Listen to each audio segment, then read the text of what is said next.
오늘 계속해서 시편 2편 선고합니다. 시편 2편 6절부터 보겠습니다. 내가 나의 거룩한 산 시온 위에 내 왕을 세웠도다 하시리라. 내가 칙령을 선포하리라. 주께서 내게 말씀하시기를 너는 내 아들이라. 오늘 내가 너를 낳았노라. 내게 구하라. 그러면 내가 너에게 이방을 네 유업으로 땅의 맨 끝을 네 소유로 주리라. 네가 그들을 철장으로 깨뜨릴 것이며 토기장이의 질그릇같이 부수리라 하셨도다. 그러므로 오 너희 왕들아 이제 현명해지라. 너희 땅의 재판관들아 교훈을 받을지어다. 두려움으로 주를 섬기고 떨림으로 즐거워하라. 그 아들에게 입맞추라. 그렇지 않으면 그가 노하실 것이요 그가 조금만 격분하셔도 너희가 그 길에서 망하리라. 그를 신뢰하는 모든 사람은 복이 있도다. 하나님께서는 칙령을 내서 왕을 세웠습니다. 이 왕은 바로 내 왕이라는 것은 첫째는 유대인들의 왕이요 둘째는 만왕의 왕 만주에 주신 우리 주 예수 그리스도를 얘기하죠.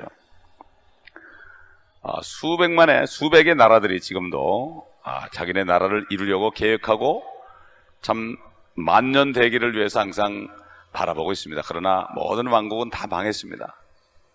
다 흥망성쇠가 이루어졌죠. 또 로마라든가 바벨론이나 이집트나 그리스라든가 이런 아시리아 같은 나라들은 전 세계를 통치해서 정말 저들이 만왕의 왕 만주의 주가 되기 위해서 엄청난 노력을 했지만 결국은 그 당시에는 될 것 같았지만 다 망하고 말았습니다. 왜냐하면 하나님께서는 이 지구를 어떤 누구에게도 넘겨주기를 원치 않습니다. 아담에게 주었지만 아담이 실패했지만 하나님이 태초에 말씀으로 계시던 하나님이 사람이 돼서 아담의 모습으로 이 땅에 나타나셔서 결국 아담이 범죄한 모든 것을 회복하시고 아담이 참 패배한 사탄으로부터 시험에 이기시고 또 사망의 권세자분자 마귀를 이기시기 위해서 죽으신 가운데 부활하시고 그가 만들어낸 죄들을 다 짊어지시고 도말하시고 결국은 아담이 잃어버렸던 그러한 이 지구를 결국 예수님께서 다시 인수받기를 원하십니다. 그래서 그분이 오실 때까지 이 온 땅이 하나가 되는 역사는 있지 않을 겁니다. 에베소 1장에 있는 것처럼 하나님의 때찬 경륜은 그리스도 안에서 참 많은 하나님의 아들들이 나타날 뿐만 아니라 그리스도가 모든 하늘과 땅의 모든 것을 통일하는 이러한 것이 바로 하나님의 뜻이라고 그랬습니다. 그러므로 이 땅을 참 인수하기로 작정된 합법적인 그러한 상속자가 오기 전에는 이 땅은 하나가 될 수 없고 계속 싸움과 분쟁의 연속일 수밖에 없습니다. 한국과 일본이 독도 가지고 싸우는데 이런 싸움이 비일비재하고 끊이질 않습니다. 주님께서 이 땅에 계실 때 마태복음 21장에 어떤 비유를 들었습니다. 포도원 비유를 들었죠. 주님이 이렇게 얘기했어요. 또 다른 비유를 들어라. 어떤 집 주인이 있었는데 마태복음 21장 33절부터 보면 그가 포도원을 만들어서 그 주위에 울타리를 두르고 거기에 집자는 틀을 파고 망대를 세워 농부들에게 새로 주고 먼 나라로 떠났느니라. 그 후 결실의 때가 가까워지자 그가 소치를 받아 오라고 자기 종들을 그 농부들에게 보냈더니 농부들이 그 종들을 붙잡아 한 명은 때리고 또 한 명은 죽이고 다른 한 명은 돌로 쳤느니라. 다시 그가 다른 종들을 처음보다 더 많이 보냈더니 그들이 그 종들에게도 그와 같이 행하였느니라. 그래서 마침내 그가 자기 아들을 그들에게 보내며 말하기를 그들이 내 아들은 존중하리라고 하였느니라. 그러나 그 농부들이 그 아들을 보고 상의하기를 이 사람은 상속자니 자 그를 죽이자. 그리고 그의 유산을 차지하자고 하며 그들이 그를 붙잡아 포도원 밖에 내던져 죽였느니라. 그러므로 포도원 주인이 오면 그 농부들에게 어떻게 하겠느냐라고 하시니 그들이 주께 말씀드리기를 그가 그 악한 자들을 비참하게 죽일 것이며 또 그 포도원을 제때에 소출을 바칠 다른 농부들에게 새로 주리다 라고 하더라. 그리고 또 말씀하시기를 42절에 예수께서 그들에게 말씀하시기를 너희는 성경에서 건축자들이 버린 도리, 이건 바로 반석이신 분이 유대인들에게 버림받은 거죠. 모퉁이의 머릿돌이 되었도다. 이는 주께서 하신 일이라. 우리 눈에 기이하도다 하신 말씀을 읽어보지 못하였느냐. 그러므로 내가 너에게 말하노니 하나님의 나라를 너에게서 빼앗아 그 소출을 가져올 민족에게 주리라. 이렇게 말씀했죠. 그래서 결국은 주님이 오셔야만 된다. 참 진짜 상속자인 주님을 그들이 죽였지만 결국은 부활하셔서 다시 오실 것이다. 그래서 주님께서 이제 칙령을 선포했죠. 너는 내 아들이라 오늘 내가 너를 낳았도다. 하나님께서 친히 낳으신 분은 독생자 예수 그리스도밖에 없죠. 이거는 동정녀 마리아를 통해서 나타나신, 육신으로 나타나신, 성령으로 최초로 잉태되신 하나님의 독생자입니다. 그래서 그를 통해서 참 회개하고 그를 믿는 사람은 동일한 성령의 안에 들어오셔서 하나님의 자녀들이 되기 때문에 예수 그리스도가 독생자였지만 참 그분이 부활하시고 성령이 이 땅에 오신 오순절 이후부터 그를 영접한 자들 속에 동일한 성령이 들어가셔서 그들을 성령으로 다시 낳게 했을 때 예수님은 독생자가 아니고 이제는 참 맏형이 된 거죠. 그렇기 때문에 우리를 형제라 부르기를 부끄러워하지 않는다. 이것이야말로 하나님의 엄청난 경륜이죠. 어떻게 창조주 말씀 하나님이 육신을 입으셨느냐. 그분은 아직까지도 인자의 모습으로 하나님의 보좌 오른편에 앉아있다고 성경은 말씀하시죠. 참 이것이야말로 신비로운 것이고 우리는 이해하기 힘든 것입니다. 하나님이 사람이 되셨다. 우리 때문에 사람이 되시고 우리를 형제로 만드셨다. 또 우리가 하나님의 독생자는 아니지만 우리는 하나님의 자녀들이 되었다. 그리고 우리가 부활할 땐 그 독생자 예수 그리스도 동일한 모습으로 변화된다. 이것이야말로 우리는 상상할 수 없는 일입니다. 참 감당할 수 없는 일입니다. 그러나 성경은 그렇게 말씀하시기 때문에 우리는 믿을 수밖에 없습니다. 하나님만이 참되시기 때문에. 그래서 8절에 내게 구하라. 그러면 내가 너에게 이방을 네 유업으로 땅의 맨 끝을 내 소유로 주리라.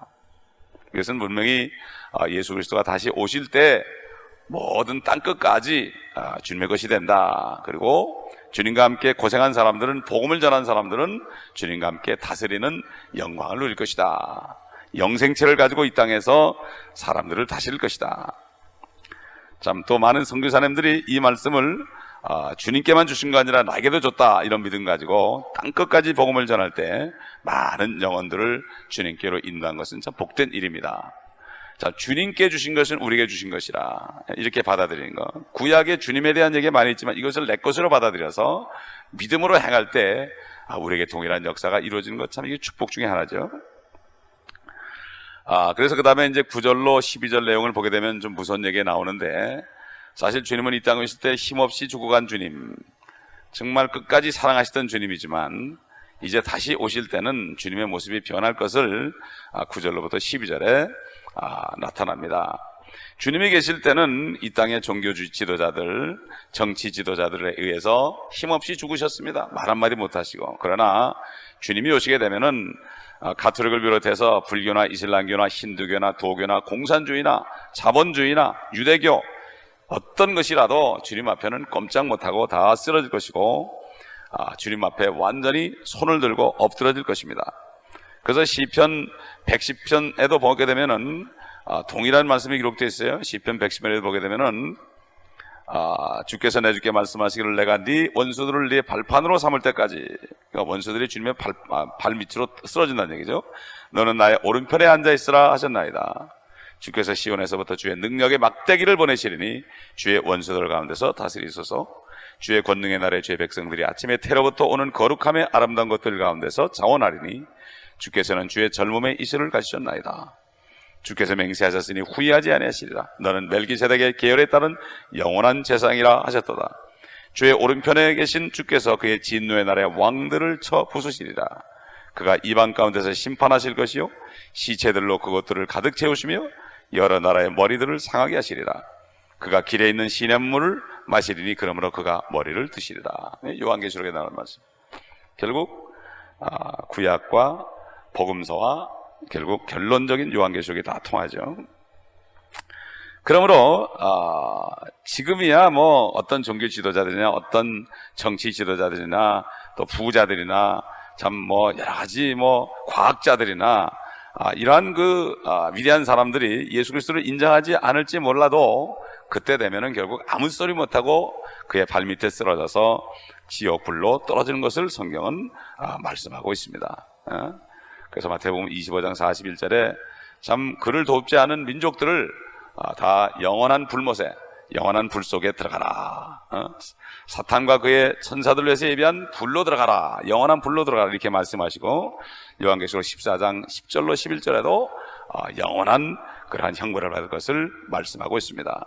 또 천년왕국에도 참 장막절에 예루살렘에 올라오지 않은 민족들은 그 땅에 비가 내리지 않는다. 이집트인들이 올라오지 않으면 이집트 땅에 비가 내리지 않는다. 스가랴 14장 17절에 얘기했죠. 비가 안 오면 인생은 끝나는 거예요. 비가 안 오면 이것이 하면 어쩔 수 없는 거죠. 농사를 지을 수 없으니까. 그래서 그들은 주님이 오시게 되면 주 예수 그리스도를 섬겨야 됩니다. 그래서 빌립보서 2장에도 주님이 하늘부터 땅끝까지 지옥까지 내려가셔서 낮아졌기 때문에 그를 지극히 높여 하늘에 있는 것이나 땅이나 땅 아래 물속에 있는 모든 것들이 주님 앞에 예수를 주라 시인한다. 지금은 그렇지 못하지만 주님이 오시게 되면 지옥에 있는 자들도 그때는 주님을 부를 것입니다. 그래서 그들은 또 섬겨야 되죠. 사도 바울은 그렇기 때문에 빌립보 2장 12절에 두려움과 떨림으로 너희 구원을 이루라. 구원받은 다음에도 그분을 절대로 마음 상하게 하지 말아라. 두려움과 떨림으로 끝까지 구원받은 상태에서 끝까지 워크아웃해라. 주님 오실 때까지 두려움과 떨림으로 주를 섬기라. 이렇게 얘기했죠. 여기 12절에 입 맞추라. 그에게 입 맞추라 그랬죠. 그 아들에게 입 맞추라. 그렇지 않으면 노하실 것이다. 입 맞추는 거에 대해서 나오죠. 주님께서 이 땅에 계실 때 어떤 음란한 여인이 주님이 그 바리새인 시몬의 집에 가서 식사하고 계실 때 그 여인이 들어와가지고 그 향유를 그 발에 부으며 머리털로 눈물로 주님의 발에 입을 맞추면서 씻어줬습니다. 쉬지 않았습니다. 그때 그 시몬이 막 그 속에 저 여인이 저렇게 음란한데 이 사람이 모르는가 이렇게 그 여인을 정죄할 때 주님께서 그렇게 얘기했죠. 너는 나에게 입 맞추지 아니하였으나 이 여인은 내가 들어올 때부터 내 발에 입 맞추는 것을 쉬지 아니하였느니라. 또 너는 발 씻을 물도 주지 않았지만 이 여인은 눈물로 내 발을 씻었다. 참 이 여인은 비록 음란한 여인이지만 주님이 오시게 되면은 결국은 그 발에 입을 맞춰야 되기 때문에 그 주님에게 입을 맞추고 모든 향유를 다 부었던 겁니다. 그러나 그때 사람들은 제자들 포함해서 그가 향유를 허비하였다고 말하는 것을 볼 수가 있습니다. 이 땅에 사는 동안에 우리가 주님의 발밑에 주님 앞에 입 맞추고 모든 것을 드릴 때 이것이 그 모든 것을 얻는 방법이죠. 성경에서 주님 앞에 드리라는 것은 앞으로 우리가 얻을 것을 미리 말씀하는 거죠. 그렇기 때문에 주면은 다시 돌아온다는 것은, 주는 것은, 주님 때문에 주는 것은 결국 주님이 갚아준다. 너희가 식사를 대접하려거든 갚을 능력이 없는 사람들에게 식사를 대접하라. 그러면 참 주의 날에 부활의 때에 내가 갚아줄 것이다. 주님이 이렇게 얘기했죠. 그러므로 이 땅에 사는 동안에 주를 위해서 드리는 몸이나 시간이나 물질들은 절대로 헛된 것이 아니고 허비하는 것이 아닙니다. 내 몸을 위해서 하는 것은 다 허비하는 거죠. 육신은 어차피 썩어지기 때문에. 시편 72편 9절에 봐도 이런 말씀이 있죠. 광야에 거하는 자들이 그의 앞에 절하고 그의 원수들이 먼지를 핥으리이다. 지금 주님을 믿지 않는 악한 자들이 큰 소리치고 내 주목을 믿으라. 하나님이 어디 있냐 그러고 예수가 어디 하나님이냐 이렇게 얘기할지 몰라도 주님이 오시게 되면은 이방은 그분의 발에 떨어진 먼지를 핥게 될 것이라고 성경은 말씀하고 있습니다. 그러면 우리는 그런 주님을 우리 주님으로 섬기고 또 우리의 참 구세주로, 우리의 메시아로, 우리의 왕으로, 우리의 신랑으로 우리가 받았으니 참 그분을 극진히 섬기고 그분의 몸인 이 교회에서 한 지체를 우리가 섬길 때에 바로 그분을 섬기는 것이요, 참 그들을 도와주며 참 그들에게 은혜를 줘 그들에서 기도할 때 이것이 바로 주님을 섬기는 길입니다. 우리는 더 이상 두려움으로 이제 두려워서 섬기는 것이 아니라 무서워서 섬기는 것이 아니라 감사하기 때문에, 너무나 은혜를 많이 주셨기 때문에, 이건 감당할 수 없기 때문에 지금 24장로들이 하늘 보좌에서 금연류관을 주님 앞에 던지면서 이것은 우리 것이 아니라 주님의 것이라는 이 고백을 하는 것처럼 우리도 이 땅에서 그러한 삶을 살 때, 겸손한 삶을 살 때 주님께서는 때가 되면 우리를 높여주시는데 그 때라는 것은 바로 주님이 오실 때인 것입니다. 주님이 오실 때 그때 높여줍니다. 주님과 더불어 철장으로 다스린다.